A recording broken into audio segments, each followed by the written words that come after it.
Welcome. I'm Julie Bacon, and you're listening to the Mindset Coaching for Handlers podcast, a podcast for dog handlers who are on a mission to achieve big goals. Here I share lessons, insights, personal stories, and tools you can apply during your next show, trial, or test to help you strengthen your mental game and hopefully cue more consistently. Be sure to check out the show notes where you'll find details about the episodes, plus important links, including the link to the Dogged Planner and Workbook created just for handlers on a mission. So if you're ready to improve your competitive mindset, get out of your own way, and connect with your dog like never before, then it's time to get comfy, bring an open mind, and work your mindset. Hey there, and welcome back to the podcast. Okay, this week we are talking about kind of the reverse of something that we talk about all the time, which is the concept of like process goals versus outcome goals. Now, normally when we talk about this, we talk about the fact that we need to keep our eyes on the process goals, especially when the outcome goals or the results or the titles or whatever it is that we're going for doesn't come to fruition. Right? We all have goals, like, hello, that's why we're here. That's why I'm here. Like, we're trying to figure this out. We got a lot of stuff to do, a lot of stuff to tick off. Okay. But most of the time we talk about the fact that, like, you know what, sometimes your outcome goals don't come, and that's why you need to focus on your process goals. Or really more importantly, you need to focus on your process goals because we don't control the outcome goals. Right?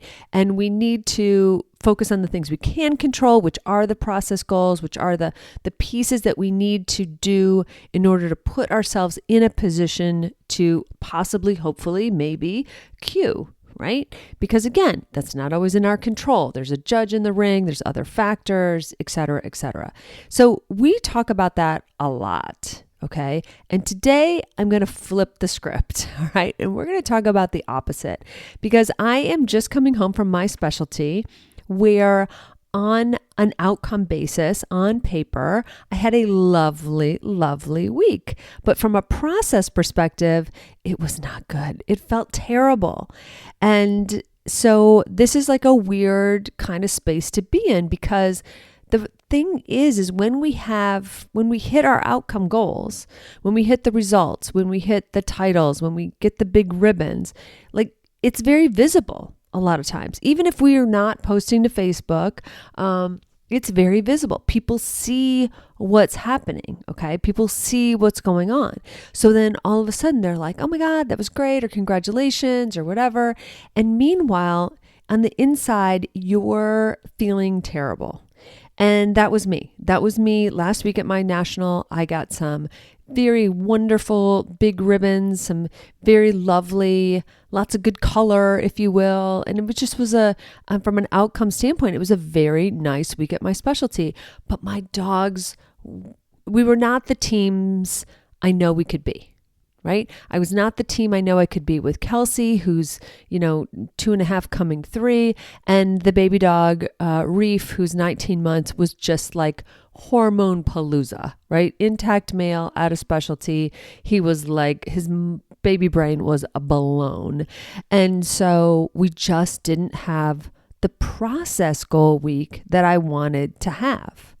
And so it's really interesting because on the one hand, we should celebrate, right? Big ribbons, lots of great loot. Like it was lovely. Like there's a lot to celebrate there, right? And I want to celebrate and I am so grateful and I am proud of my dogs and all of that. But then there's this other side, which people don't really see. And it's kind of, as I'm going to talk about it, it's kind of awkward to talk about it because when we try to say like, someone says, how's your week going? And you're like, it's okay. Or you're talking even to a friend, like someone should be like close enough to the inner circle to understand. And they say, well, I saw some big ribbons, so like, it must be going okay. You're like, feel shut down. Right? And now it feels very lonely. And now this struggle that you're going through, you're like, am I just being, ungrateful? Or am I, just being weird about this week or whatever, right? So the problem is like, just like we say all the time, the ribbons aren't the whole story. right? The results are not the whole story.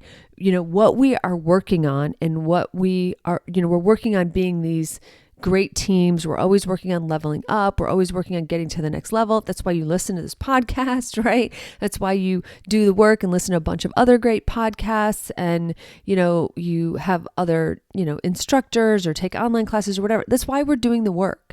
We're doing the work because we're trying to level up. We're trying to get better all the time. And so when we have those kinds of aspirations and we work hard and we know the teams that we can be, and then what happens is that we have these outcomes, but then the process isn't matching up, and it's like this weird disconnect. And on the one hand, we should be happy, but on the other hand, like every run feels terrible, and it's just kind of wild because we know that this isn't us. Like, if I'm personalizing, right? I know that like the runs that I had this week aren't really us. Okay. So if you're like, be more specific, tell me stories. Let me tell you a few stories. Okay. One of the things that Kelsey does is I've talked about this a little bit before. She stresses up, and you can call it arousal, but like the core of her arousal, I think, at least right now, my reigning hypothesis is that it's coming from stress. Okay, it's coming from overwhelm. And so one of our first rally runs, the rings were next to each other. The other ring was doing open obedience. We got to, I don't know what it was, sign 4 or 5, and she had to do a spin to the left. She's excellent at spins to the left, piece of cake. But right when I asked her, right when we got to that sign, the other ring threw their dumbbell toward her, right? And so it makes that great plastic on concrete on mat sound. And she was like, oh my God.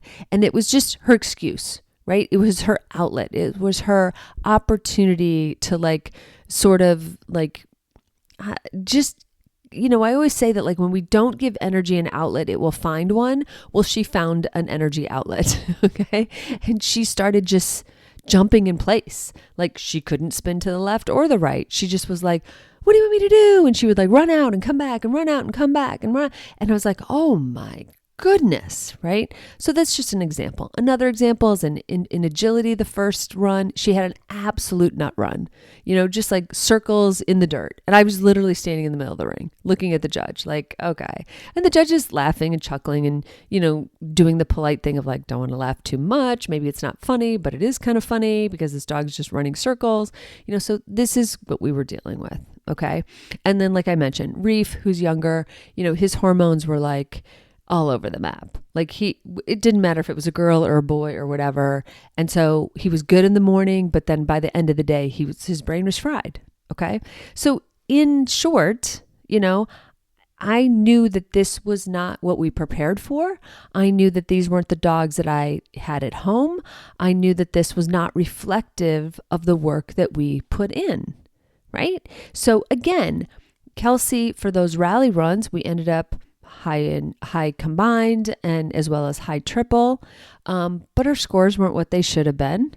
And her performances weren't what they should have been. Right. So that's the disconnect. That's what I'm talking about. Whenever there's a disconnect between what we know we can do and what the results are showing, it feels wonky. Now, normally the process goals are good and the results aren't good. But in this case, it was reversed. And that's why I wanted to talk about it, because this can happen in the reverse. You can get the results, but still not feel good about the process or how you got there, or you kind of know like inside that like this isn't the team that you can have. And what made it a little bit more, I'm going to say lonely, is that, some of my close friends would say like, hey, how's your week going? And I was like, you know what? It's not going great. And one of them literally said, well, I saw some ribbons, some really nice blue ribbons on your crate, so it can't be going that bad. And I thought, oh my God, these are my friends. These are the people I'm supposed to be able to talk about this stuff with, right? And people who know about process goals, right? Because if you hang around me at all, like that's what we're talking about. So it's true, but it also misses the point. And again, it's a disconnect. It's a disconnect between the week I was experiencing and the week people were seeing. Okay. So I think that it's important to talk about this flip side. And of course it works in reverse. We talk about it a lot in terms of, our outcomes aren't coming through at the rate that we expect and things like that, right? But this is the moment where I guess it's a surprise when it's backwards, right? Because it's not that often that we get the outcomes we are hoping for, but the process or the path to get there feels wonky. Okay. So that's why I thought it was worth the conversation, right? So what happens is that outcomes are telling one story and the process are telling another story. Okay. And it's, this is not a unique thing, right? Elite competitors have this all the time. They can win on paper, but also know privately that, either you have that feeling like, oh, you got a little lucky or you got away with something there or whatever, but it just didn't feel in alignment with the performance you can have, right? Because the truth is, and this is true of all sports all the time, the results don't always reflect the performance.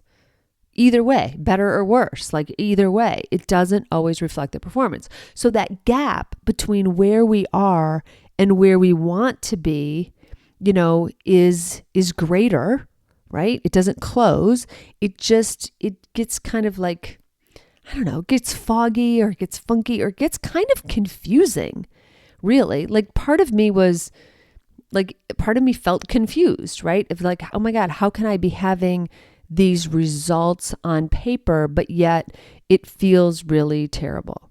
And it's not about not being grateful, right? It's not ingratitude, but it's honest self-assessment. Okay. Because when I am looking at my performance and the goals that I have for me and the goals that you have for yourself, and we're looking at that and we're like, this is what I expect. This is the criteria. This is what I've been training for. This is what I know my dogs are capable of, but it doesn't match, but yet someone hands us a ribbon for it. We're like, what's happening? Okay.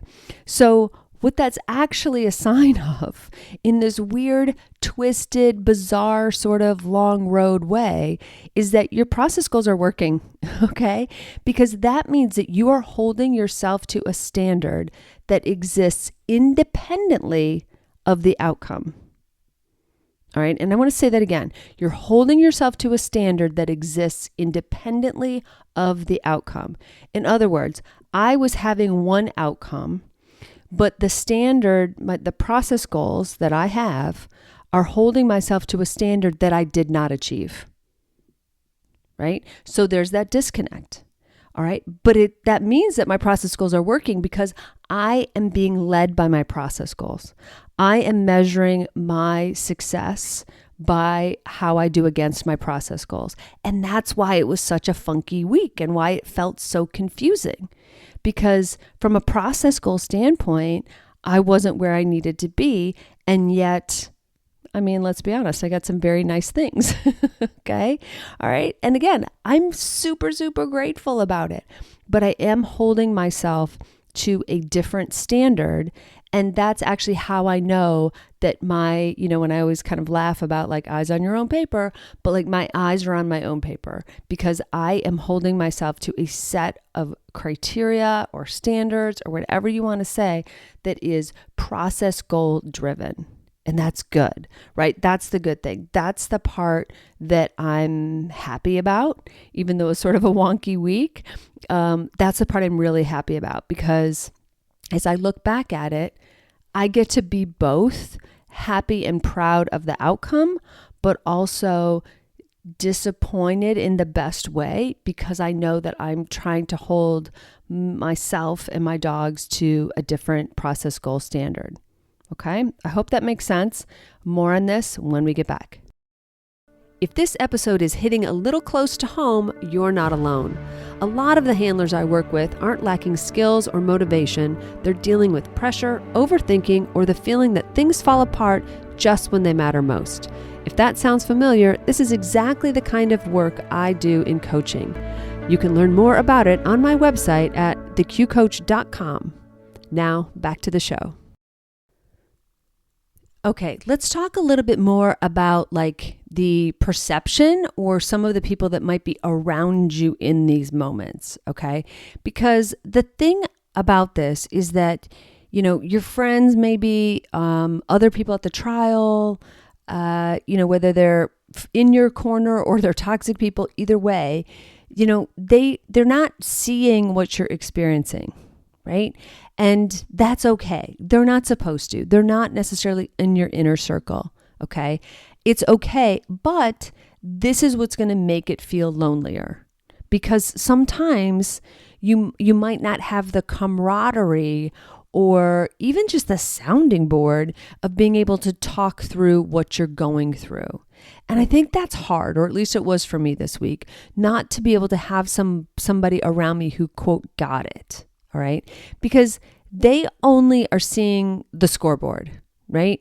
That's all they have access to. They don't have access to all of your training hours and all of your, home practices, or, all of the performances that you had at home that were so good, or even at like local trials leading up to a big event or whatever, right? They don't have access to that. They don't understand the hours that you put in or how hard you work. At least for me, like, I don't really share that stuff. Like, I work hard, I put my head down, eyes on my own paper, like I do my own thing.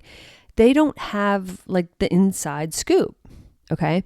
They only have access to, I'm saying scoreboard, air quotes, but like the visible stuff, the outcome stuff, in our case, the picture in the newsletter, they only can see like the public stuff.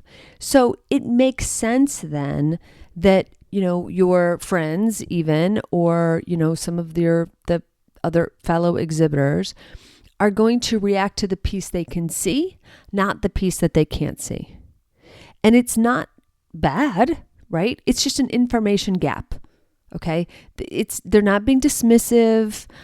It may come across that way, or it may sound that way in the moment. But remember, they are reacting to the information that they have. And the information they have might be from the scoreboard, okay? And that's true even if this is reversed, right? Even if you're happy about your process goals and sad about your outcomes, again, they're only looking at the scoreboard, which typically is outcome stuff, okay? So that's why it can feel lonely, and that's why it's worth naming or worth talking about or worth normalizing, because this is the kind of moments where I feel dog sports can feel very lonely, because it's impossible for anyone else to know your struggle, okay? Whether you're struggling with a dog for the last couple of years and you're celebrating a process goal win, even if you don't cue, or whether you have a great week on the outcome standpoint, but you're struggling from a process goal standpoint, right? No one else can really see that, but it's worth naming, and it's worth understanding, and it's worth realizing like why it feels lonely in that moment, because you do need people in your life who understand your process goals, who understand at least that it matters. Like, maybe if they don't know what they were, right? Because like, I don't know that I share what my process goals are one way or the other with a whole bunch of people, right? They're just kind of personal to me. I'm not hiding them, but I'm also not like, hey, you want to know my process goals, So, but you need people at least who understand that process goals matter. And maybe you even need the vocabulary yourself to say like, I do have a bunch of like really nice blue ribbons on that crate over there. But from a process goal standpoint, like it doesn't feel great. And maybe they at least go, okay. But your people around you, whatever people they are not always going to be able to see what it is that you feel. Okay. So when we have a week like this, where we have a week where there's just such a weird disconnect between our process goals and our outcome goals, or, the process that we're working on and the results that we're getting, when that disconnect, when that gap exists, and in this case, it's sort of like, a little bit of a Mad Hatter reverse Uno situation where the outcome goals are amazing, but the process goals or the process still feels weird.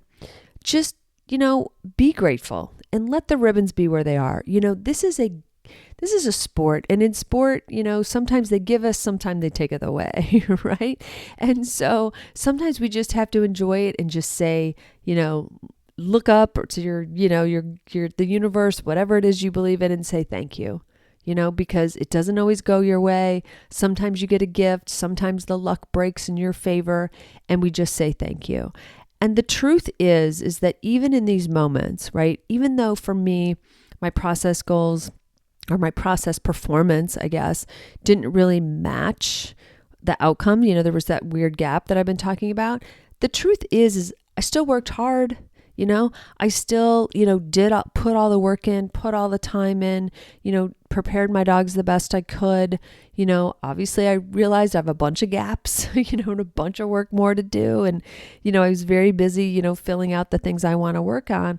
But in the meantime, those outcomes are worth celebrating.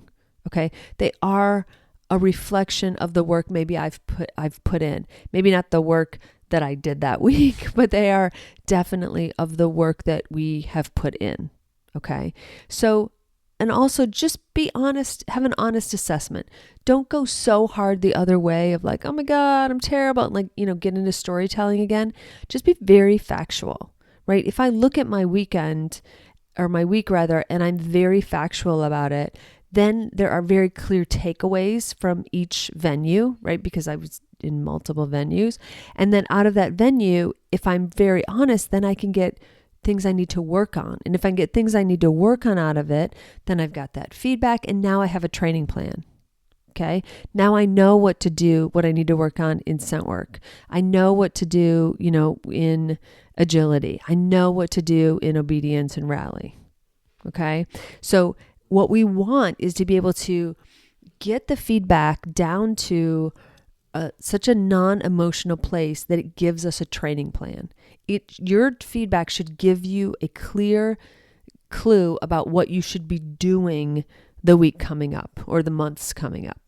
Okay. It should give you something to do. Right. So the other thing is like, it's okay to hold two seemingly opposing feelings or emotions or stories in your hands at the same time. It's okay to be super happy and proud and post the pictures. And it's okay to be like disappointed or surprised about the process side of it at the same time. You can do that. It's fine. Okay. And we know from when this is reversed, when we're, the process feels really good but the outcomes don't come, we know that the outcome isn't telling the whole story. Well, the same thing is true now, in the Uno reverse situation, right? The outcome is never the whole story. It never, ever, ever is the whole story. That's not a flaw. That's why process goals are so important. And that's why if you're having one of these wonky weeks, measuring by process goals just means you are so committed to leveling up and getting better and that your process goals are really working. Okay. So just sit with this like weird dissonance, and instead of trying to resolve it prematurely or try to force some scenario, or worst case, trying to pick someone else's view of your performance. Okay. Only you can accurately and honestly judge without storytelling now. You know how I feel about that. But only you can accurately really assess your weekend. Okay. So in terms of what to do next, like ask yourself this: what do the results tell me? And what do the process piece tell me? Okay. Because if I were to answer that question, based on the couple stories I gave you, right? The results tell me that, actually I have done enough work that even when, for instance, Kelsey's anxiety gets the best of her, she still has the skills, right? Maybe she needs a hell of a lot more environments so that she, doesn't have that anxiety, and there's other things to work on there. But the good thing is those results tell me that she does have the skills. And what the process tells me is that, there's some holes there. There's a lot more experience. She's a young dog. She needs to go to a lot more different places in different scenarios. And we really need to figure out how I can support her in those moments. Got it. Okay. And then have a results, conversation with yourself, right? Celebrate what's real. Acknowledge the wins. It's okay to accept the wins. I know someone who continues to beat herself up because in agility, once she had a bar, the judge didn't see it and she got a cue. She's upset by this, right? And I'm just like, you know what? Sometimes you get it and sometimes it's taken away, and you just say thank you and you acknowledge the wins and you move on. Okay? Because again, it's a sport, people, and things are going to go up and down. All right. And in terms of the process side of it, the process conversation side of it, again, be very factual. Try to take your emotion out of it. What specifically happened? What does that tell me? What is the feedback? What needs attention? What's actually in my control?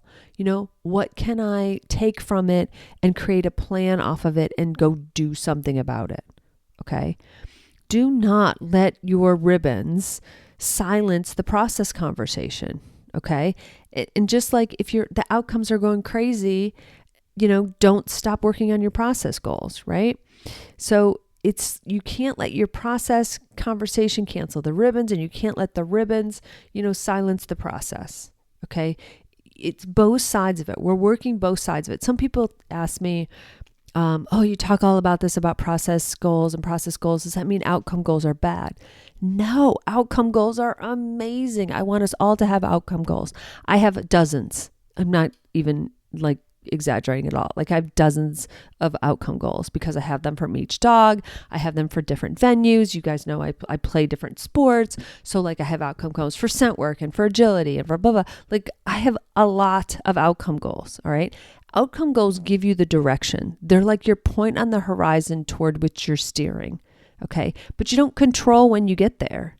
So that's why your process goals are what you need to do to execute and what you need to be working on. And when you walk in the ring, you need to be focused on your process goals, because you don't really control whether or not you cue. You could be perfect and the judge makes a bad call.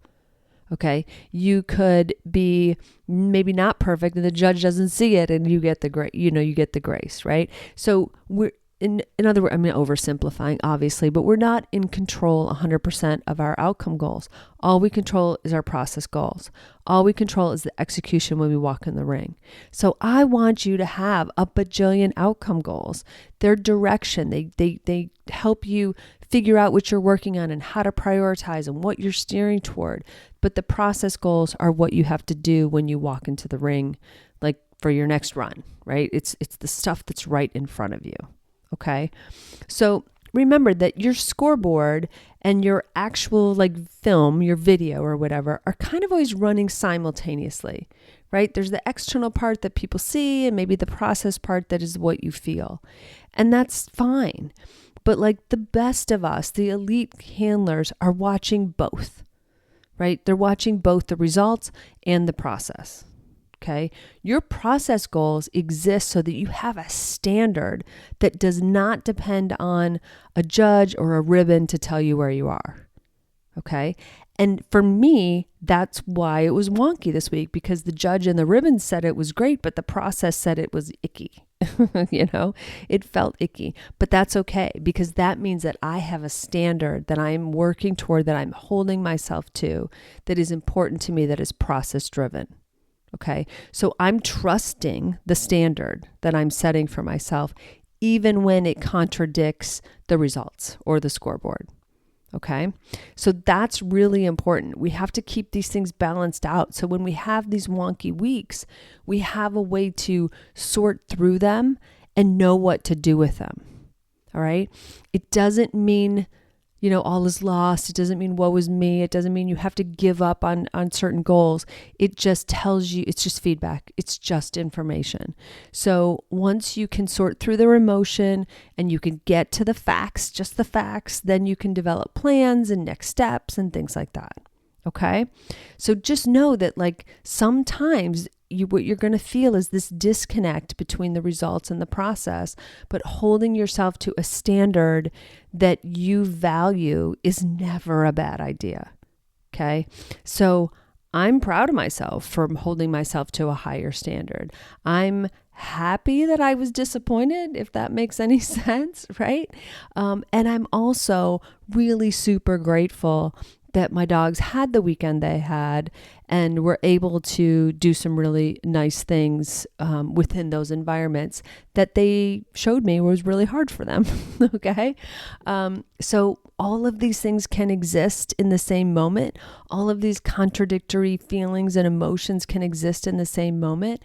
But like most things, it's what we do with them as a result, right? It's what we do with them next. It's what we do next that matters. Okay. So I hope that helps. I hope that helps you feel less lonely. I don't want us to all to feel, isolated and lonely, all struggling with the very similar things. And I want it to normalize these weekends where, we can have a disconnect between the outcomes and the process. And it's perfectly normal, even though it's super, super uncomfortable. Okay. So whatever you're up to this week, I hope you have a truly fantastic week with your dogs. Thanks so much for listening to the Mindset Coaching for Handlers podcast with me, Julie Bacon. I am so grateful for your precious time. Check out my Dogged Planner workbook and journal available on Amazon. Just search for Dogged Planner. I also offer monthly membership that's perfect for ongoing support of your awesome goals. Check out theqcoach.com for details, or just stop by and check out all the ways you can work on your mindset. And be sure to follow me on Facebook and Instagram at theqcoach and let me know how it's going. Finally, please share, subscribe, and leave a review. This helps us podcasters tremendously. Plus, I know I get my best podcast recommendations from friends. Thanks, and have a great week with your dogs.